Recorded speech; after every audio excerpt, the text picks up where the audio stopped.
은퇴 후 나의 월소득 한 번쯤 생각해 보신 적 있으신가요?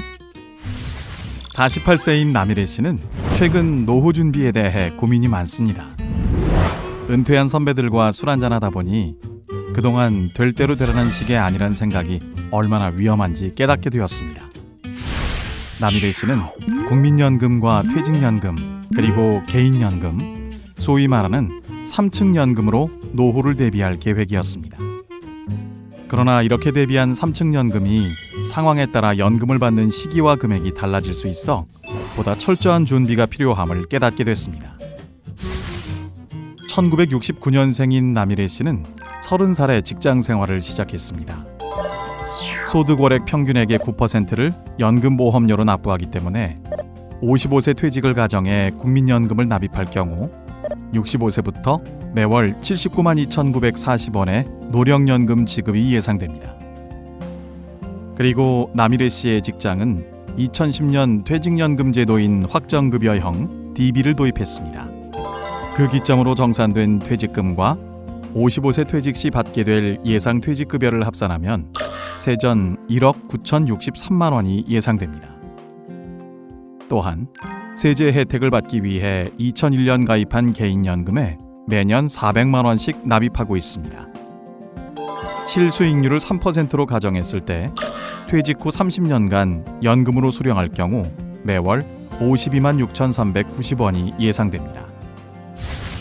공과금, 보험료, 식비 등 매월 고정 지출을 감안한 남일애 씨의 은퇴 후 예상 생활비는 250만 원 정도 예상되지만 현재 가입한 국민연금, 퇴직연금, 개인연금의 예상 수령 금액으로는 기본적인 생활비를 충당하기에 쉽지 않아 보입니다.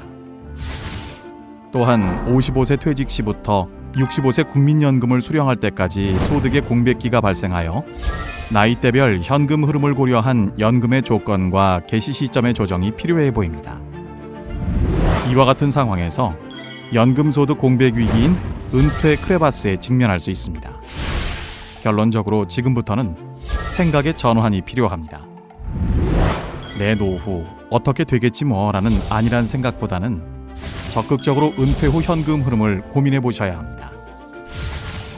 길어진 수명만큼 인생의 후반전을 행복하게 보내기 위한 나의 은퇴 계획. 빠르면 빠를수록, 준비를 잘하면 잘할수록 더 즐거워질 수 있습니다. 그렇다면 나의 은퇴 자금 계획은 어떻게 준비해야 할까요? 퇴직연금, DB, DC? 무엇이 노후 준비를 위한 방법이 될까요? 언론에서는 ETF에 가입해서 퇴직연금 적립금이 늘어났다는 이야기가 나오는가 하면 은퇴 크레바스에 직면할 수 있다는 부정적인 이야기는 초조하게 만들기도 합니다. 또한 대부분의 사람들은 회사에서 퇴직연금 제도를 도입할 때 DB, DC 제도에 가입되어 있다는 사실만 알고 그 외의 정보에 대해 무지한 상태입니다. 하지만 정말 나의 퇴직연금 이대로 괜찮은 걸까요? 지피지기면 백전백승이라 했습니다. 행복한 노후를 위한 3층 구조의 2단계 퇴직연금을 공략하는 방법 이제부터 공부해 볼까요?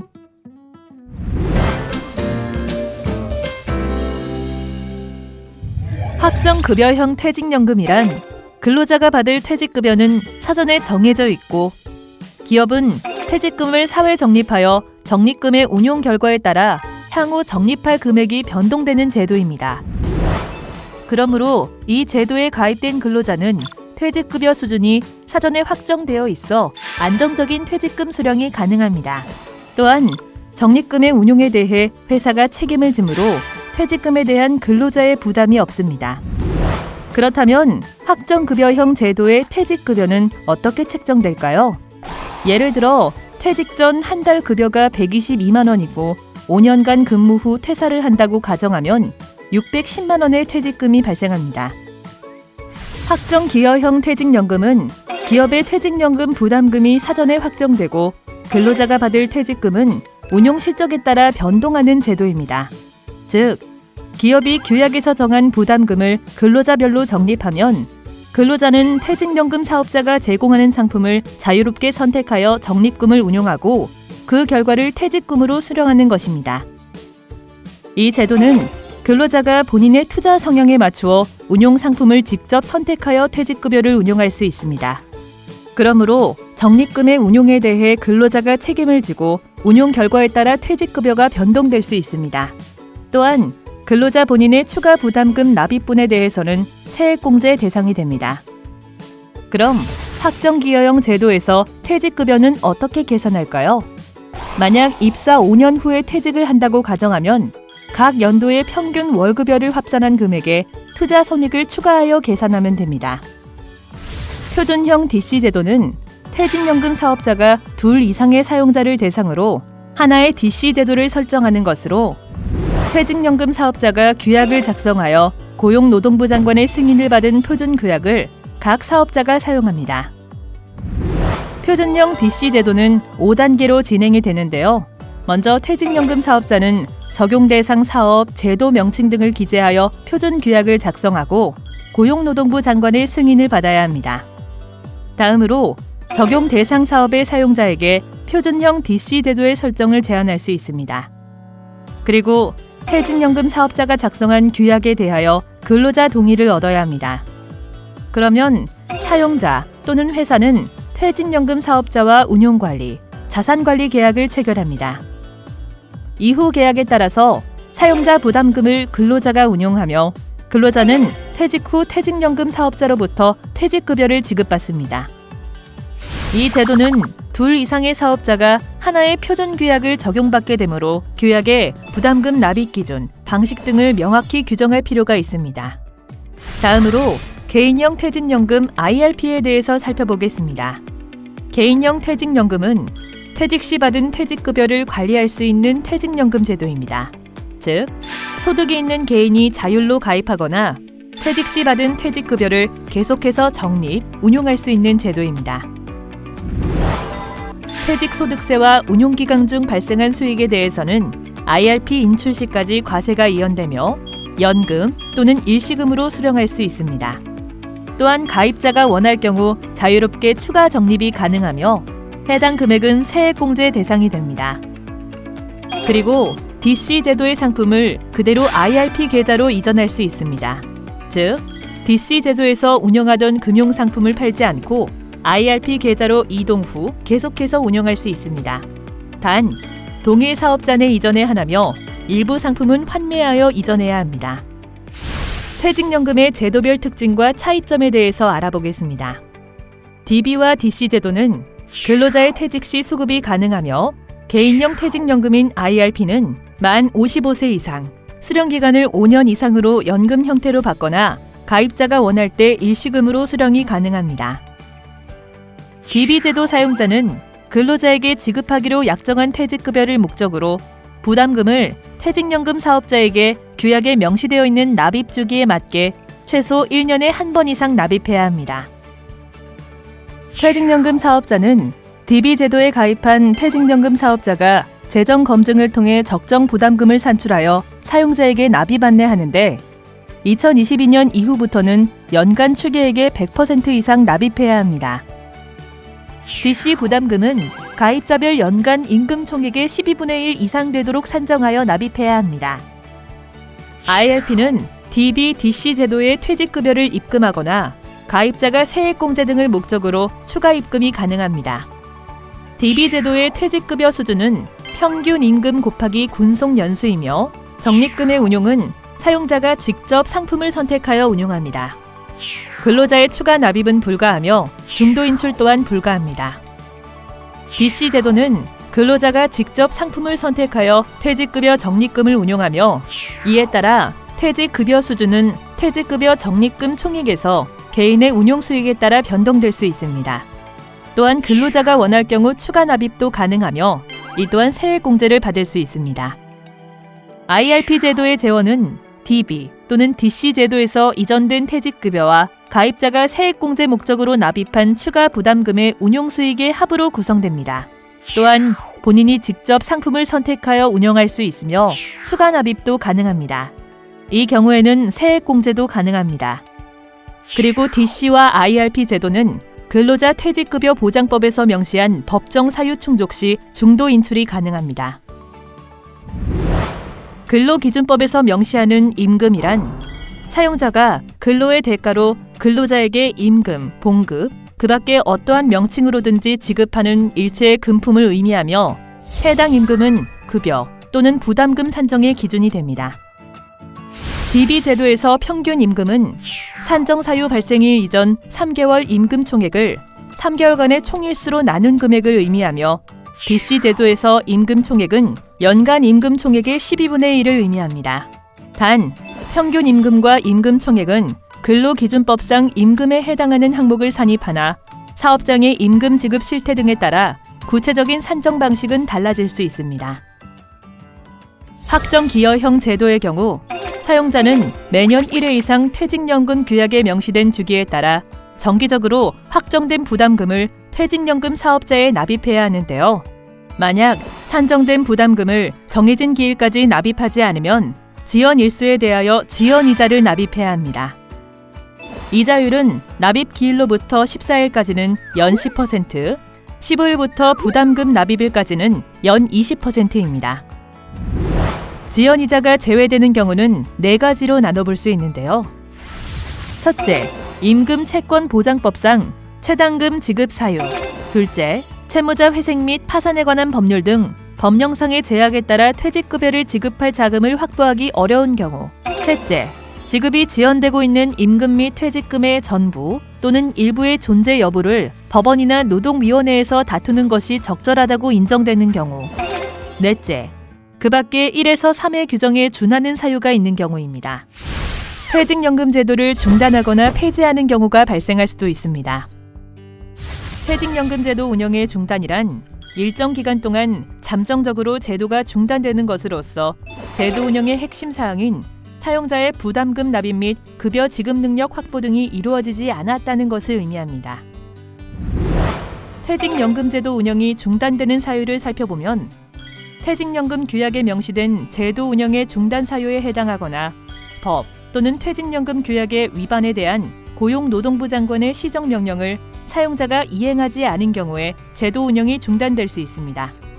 이때 사용자는 가입자에게 중단 사유 및 중단일, 재개시 일정 등의 공지 게시하고 퇴직급여 지급 요청, 적립금 운용, 가입자 교육 실시 등 법령 등에 규정된 업무 이행을 위한 조치와 퇴직연금 제도의 연속성 유지 및 가입자 보호 조치 등을 적용해야 합니다. 퇴직연금 제도의 중단 시에 부담금 납입 및 급여 지급 능력 확보 등의 업무는 이행되지 않습니다. 그리고 적립금이 가입자에게 중간 정산 형식으로 지급되지 않으며 중단된 기간에 대하여는 퇴직금 제도가 적용됩니다. 중단 사유가 소멸된 경우 퇴직연금 제도가 재적용됩니다. 계속해서 퇴직연금 제도 운영이 폐지되는 사유를 살펴봅시다. 사용자는 폐업, 도산 등의 사유로 더 이상 퇴직연금 제도를 운영하지 못하는 경우 근로자 대표의 동의를 얻어 퇴직연금 제도를 폐지할 수 있습니다. 제도를 폐지하기 전 사용자가 지체 없이 퇴직급여를 지급하는 데 필요한 조치들을 취해야 하는데요. 제도 폐지 신고서를 제출하고 가입자에게 통지하며 미납 부담금을 납입하는 것입니다. 또한 퇴직연금 사업자가 퇴직급여를 지급하도록 조치해야 합니다. 제도 폐지로 인하여 지급되는 퇴직급여는 IRP로 의무 이전되며 퇴직금이 중간 정산된 것으로 간주됩니다. 폐지 이후 기간에 대하여는 퇴직금 제도가 적용됩니다. 사전 지정 운용 제도는 디폴트 옵션이라고 불리는 제도입니다. 확정 기여형 퇴직연금 또는 개인형 퇴직연금 가입자가 일정 기간 동안 운용 지시를 하지 않는 경우 가입자가 사전에 지정한 운용 방법으로 적립금을 자동 운용하는 제도입니다. 가입자의 퇴직연금 적립금이 방치되는 것을 예방하고 퇴직연금 제도의 운용 성과를 높이고자 도입된 제도입니다. 적용 대상은 최초 부담금이 납입되는 시점에 운용 지시를 하지 않은 가입자이거나 만기가 있는 상품의 만기 도래 후 4주가 경과되도록 운용 지시를 하지 않은 가입자입니다. 확정 기여형 퇴직연금 DC 계좌의 경우 어떻게 디폴트 옵션이 지정되는지 방법을 먼저 살펴볼까요? 퇴직연금 금융기관에서 승인받은 디폴트 옵션을 사용자인 근로자의 재직회사에 제시합니다. 사용자는 퇴직연금 금융기관으로부터 제시받은 디폴트 옵션 중 선택하여 근로자 대표의 동의를 거쳐 퇴직연금 규약에 반영을 하고 근로자는 규약에 반영된 디폴트 옵션 주요 정보를 사업자로부터 제공받아 상품을 지정하게 됩니다. 사용자에게 제시하는 상품의 유형에는 원리금 보장 상품, 펀드 상품, 포트폴리오 유형의 상품이 있습니다. 디폴트 옵션을 승인받기 위해서 퇴직연금 사업자는 사용자와 가입자에게 제시할 사전 지정 운용 방법을 마련하여 고용노동부 소속 심의위원회 심의를 거쳐 고용노동부 장관의 승인을 받아야 합니다. 디폴트 옵션의 주요 정보는 사용자 제시 방법과 동일하게 상품의 위험 등급, 자산 배분 현황, 가입자 보호 장치 등 상품 주요 정보를 서면 혹은 정보통신망으로 안내합니다. 이번에는 개인형 퇴직연금 IRP 계좌의 경우를 살펴봅시다. 퇴직연금 금융기관에서 승인받은 디폴트 옵션을 가입자에게 제시하면 IRP 가입자는 사업자로부터 제공받은 디폴트 옵션 주요 정보를 확인하고 상품을 지정하게 됩니다. 사용자에게 제시하는 상품의 유형에는 원리금 보장 상품, 펀드 상품, 포트폴리오 유형의 상품이 있습니다. 디폴트 옵션을 승인받기 위한 과정은 앞서 보신 DC와 동일합니다. 가입자에게 제시하는 디폴트 옵션의 주요 정보는 사용자 제시 방법과 동일하게 상품의 위험 등급, 자산 배분 현황, 가입자 보호 장치 등 상품 주요 정보를 서면 혹은 정보통신망으로 안내합니다. 그렇다면 디폴트 옵션은 언제 통지되고 적용될까요? 디폴트 옵션을 지정한 최초 가입자는 최초 부담금 납입일 2주 이내 가입자의 별도 운용 지시가 없을 경우 가입자가 미리 지정한 디폴트 옵션 상품으로 적립금이 운용됩니다. 디폴트 옵션을 지정한 모든 가입자는 만기가 있는 상품으로 운용 방법을 선정한 경우 해당 상품의 만기일로부터 4주 경과 후 2주 이내 별도 운용 지시가 없을 경우 가입자가 미리 지정한 디폴트 옵션 상품으로 적립금이 운용됩니다. 디폴트 옵션을 적용하는 방식은 옵트인과 옵트아웃으로 나뉩니다. 옵트인의 경우 디폴트 옵션 상품을 직접 매수하는 방식입니다.